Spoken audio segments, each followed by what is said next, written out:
Welcome to the Dowden Podcast. I'm your host, the official CRG, and today we're going to start our very first Storytime episode. Today's topic is on broken bones. Today we'll cover some painful and hilarious breaks that I went through myself and how I recovered from each one. So to start off, I haven't broke too many bones thankfully, but the ones I have broken all have some great stories behind them. The first bone I ever broke was actually my right wrist. Now, what's funny about this story is that one of my really close friends broke his wrist the same exact way and at the same exact place I did. So to give you a little back history, I was in ninth grade and it was a super hot day outside where I'm from.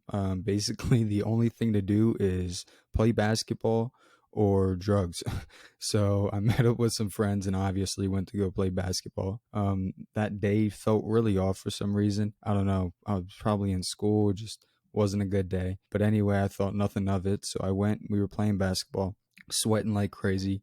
It was a super hot day. Normally in Maryland, where I'm from, it will rain one day and snow the other, or, it'll be hot one day and then rain 2 hours later. It doesn't make any sense. So, it was super hot. We were out there for about an hour and I'm dripping sweat. And where the court is, the net faces a small fence outside. So if you miss, it's going over the fence no matter what. So obviously, me being me, I suck at basketball. So I took a shot and I missed and it went over the fence. So I thought it'd be a good idea to hop the fence to go over to the ball. But in the process, my sweaty ass hands slipped and I flipped over the gate and landed right on my wrist with all of my weight and it completely snapped. Everyone behind me literally thought it was a stick that I landed on, but when I stood up and they saw my wrist, they saw that my wrist was facing down to the ground and they were all flipping the fuck out. One of my homies was like, "Oh no, I can't do this shit," and they turned away. And I was just like casually walking over back to, where they were to go get my phone so I could call one of my parents and be like, "Hey, I need to go to the hospital." So what was actually funny is that I was in so much damn shock that I literally sat down and just started laughing. And my one friend literally broke his hand playing basketball with a sweaty hand, jumped over the same exact gate and landed on his wrist also. So like 10 minutes go by and I get picked up and I go get a cast and shit on my hand. And, I had that on for about 12 weeks. And even till this day, my wrist still fucks with me. And, I was just talking to my homie and we were like, you know what? We are never hopping fences again. We are not doing that shit. The next broken bone we're going to talk about is actually my pinky. And that was literally right after I broke my wrist. So I was supposed to go on my first cruise in June. June came and I still had that damn cast on. So I went to the doctor and told her that I'm fine so I could get it off, because for people who don't know, with a cast you can't swim or get it wet. And I wasn't going to let that happen. So the doctor ended up taking off the cast and I went on the cruise with a small brace just in case, because I didn't want anything to happen to my wrist, but I still wanted to have fun. So, mind you that I've never been on a cruise. I didn't realize how easy it was to get drinks. So I went with my whole family. But while I was there, I met a group of people my age and I'm still friends with them to this day. We literally caused so much damn chaos, on that boat. And it was fun because nobody could do shit. I mean, we're literally in the middle of the water. So we'd get people to just buy us drinks and, everything. We were out there playing tag all night. And this was a 3-week cruise. So about a week in, and we already have people who buy us whatever we want. We know all the places to hide from security. And we're already nice with a lot of the security members. That, there's a curfew for a certain age, and a lot of these security guards are just chill. We got nice with them, so they let us slide. So we were honestly golden. I will say the cruise took us to Bermuda. So we went through the Bermuda Triangle, which was really weird. But when we got to the island, we docked there, I think, for about 2 nights. And one night it was a party night on the boat.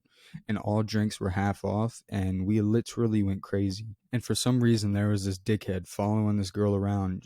She was with us the whole time. Ever since we got on the boat, she was hanging out with us and everything. We were all chilling.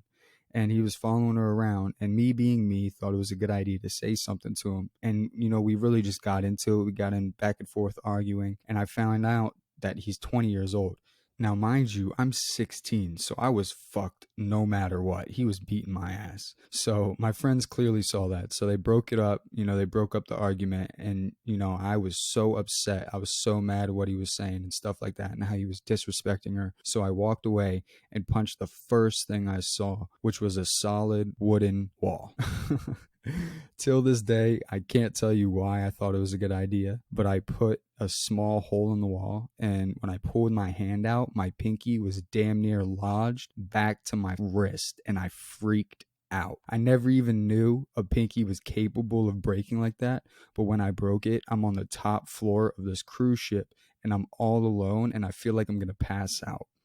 And the medical unit is literally on the bottom floor. So my dumbass thought it would be okay to take the stairs. And man, I was wrong. I made my way down the first set of stairs and I start to go down the next and I literally just pass out. And I feel myself, I think it was my head or my shoulder, but I feel myself hit the floor and it woke me up instantly. And I look up and I just see somebody freaking out, holding my hand. Like, it's okay, we're gonna get you help, this and that, blah, blah, blah.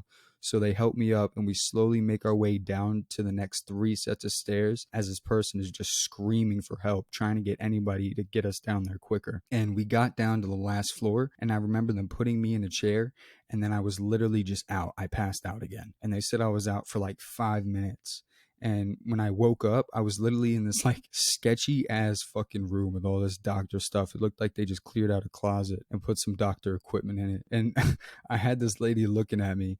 And, I start to come back and she explains how she wrapped my hand, but I completely shattered my pinky's growth plate and that I had to go to the hospital. So when she tells me that, I look at her and I said, hospital, like, that this is a problem. We're in the middle of the sea and we still have 2 more weeks on this boat. How am I going to get to a hospital? She said, I don't know. We got to figure it out. So she literally, maybe 3 hours go by. She wraps my hand with an ace bandage, gives me an ice pack, and I went right up to my room and just found whatever was there, like drinks, and just started pounding them because they didn't have any medication on board. They couldn't do anything surgically, and they couldn't, maybe mess it up because we still have 2 weeks. Like they could cause more damage to my hand by messing with it. So they literally left it all alone, and it was one of the most painful things I've ever been through. Like at that point, I didn't even really care if my mom caught me. Like I was just in so much pain that whatever, one of my friends was like, here, just drink this, it'll help. I was just like, fuck it, let's do it. Like, and this is not okay. But the good thing is thankfully when I hit the wall, it didn't mess up my wrist, because this literally was maybe 3 weeks or maybe 2 weeks after I got the cast off. So my wrist was still trying to heal. And, I really could have broke my growth plate and my wrist. So I did luck out on that. But like I said, the next 2 weeks were literally hell. Like I started getting sick because of how much I drank for the pain. And it got to the point where I literally just couldn't drink anymore. And I was just like, all right, I'm done. I'm dealing with it. Like, I'm just going to deal with the pain. So, 2 weeks go by, and right when we dock in Baltimore, we go to the hospital and they tell me that they can cast it and let it do its thing, but it will never match up properly and I'll probably have arthritis, all these problems and stuff like that. Or I can go through a really intense surgery that will cause like therapy down the road and could have a lot of negative effects if it goes wrong. So I was like, I don't even want to risk that. I'm just going to choose to deal with it and let it run its course. Until this day, it still hasn't matched up. And even in the cold, it'll still cause me problems. And most bones do. When you break them and they don't heal properly, they will cause problems. So the last story and bone we're going to talk about today is my hip. Pain-wise, that was the worst off. Until this day, this injury still messes with me. So it was in sophomore year. It was a pretty good year for me, but, there was just one day after school where shit went south. Like I said, where I'm from, the weather is never consistent. It will rain one day, snow the next, and then be 80 degrees. So it was one of those nice days and I was hanging with some people, and for some reason our dumbasses thought it would be a good idea to race each other. So we did. So we went down to this field and started running, and halfway there I feel my leg go completely straight and I just collapse in pain. I literally started screaming so loud you probably would have thought somebody just got killed. Like I looked down and the whole right side of my hip was literally up to my belly button. So if you lay down when you're in bed and you look at your hips, it shouldn't be that high. All right. For people that don't know, your hip shouldn't be next to your fucking belly button. So it was. And then I started freaking out. So what happened was I was running and my right leg went into a hole and my whole body continued forward, which caused the bone to literally shift and break, having tendons and pieces of the bone thrown into my hip from the inside. So like none of my family was home or in town. I think my dad was in New York. My mom was in Baltimore working. So I had my friends try and stand me up and I literally couldn't move my leg. Like it was paralyzed.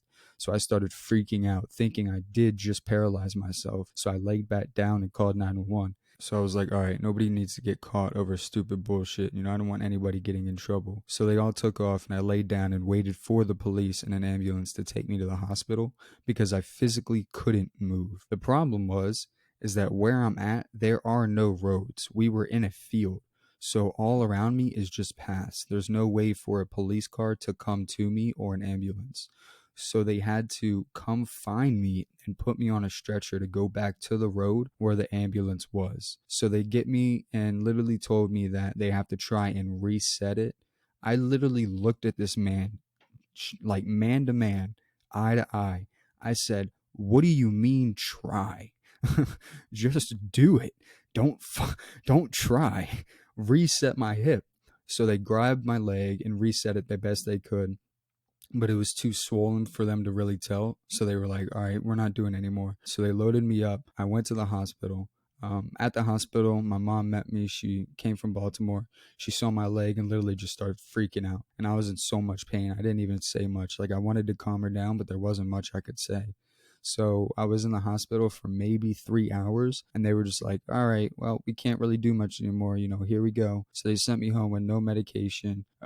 Literally they expected me to just walk out, and like my mom had to help me out of the bed, wheel me out to the car, and I was just screaming in pain, and they were like, oh, he's gonna be fine.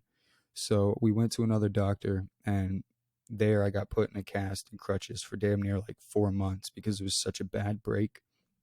And they told me that with the break, there isn't much that they could do at the time and that they suggested therapy. So I went and did therapy until this day, and my hip still isn't fixed. And that was literally 4 years ago. So the moral of today's episode is don't do stupid, risky shit. I still suck at basketball.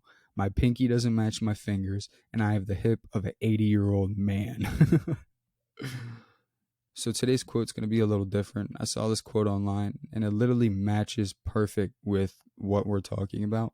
This quote is from an American author. Her name is Gail Foreman. She once said, and I quote, "When a broken bone heals, it's stronger than it was before the break. Same holds true for broken hearts." And it's absolutely true because obviously we're talking about broken bones and we have a lot of mental health stuff on this channel. So, it matches perfect. Broken bones do heal stronger and so do hearts. So I appreciate you guys tuning in. You can find us on YouTube, Spotify, and Apple Podcasts.